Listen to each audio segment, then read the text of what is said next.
I remember learning the different types of sentences in English class. Declarative, interrogative, exclamatory, and the forceful sounding imperative. Imperative sentences are commands. See, when my dad said, "Take out the trash," that was an imperative sentence. To describe something as imperative means that it is non-negotiable. For example, to say to employees that it is imperative that they attend a meeting means that it is a required element for people in their position. And my dad was not allowing me to decide whether or not I wanted to take out the trash. After giving the Colossian church clear direction in combating the false doctrine that was confusing some of their believers, Paul begins chapter 3 with a couple of imperatives.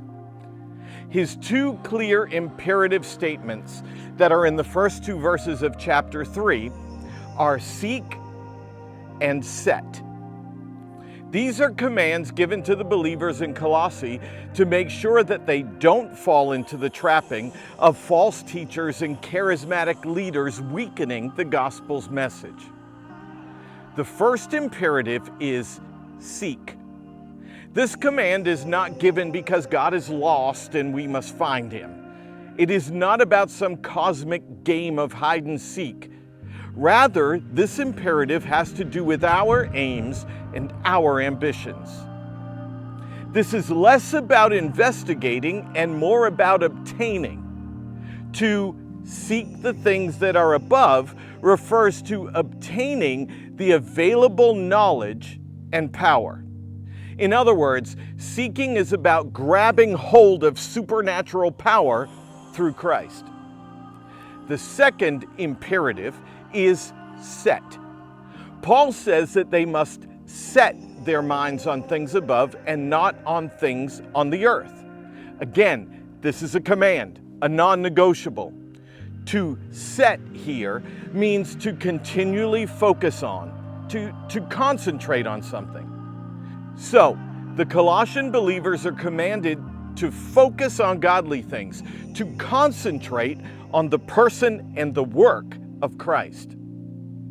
Paul is not making statements that are optional. If we make them optional, then we're making our spiritual life optional. By making clear imperatives optional, we weaken the power of the gospel in us. We do not set the rules. God does. In his apostolic authority, Paul is not giving these Colossian believers an option. These are clear commands. Understanding these imperatives changes the depth of the meaning of the beginning of Colossians 3. Just like the Colossian believers, we are commanded to seek and to set. We do not have the option to change that imperative. At least not if we want to be a strong, committed disciple of Christ. And not if we want to truly live by the book.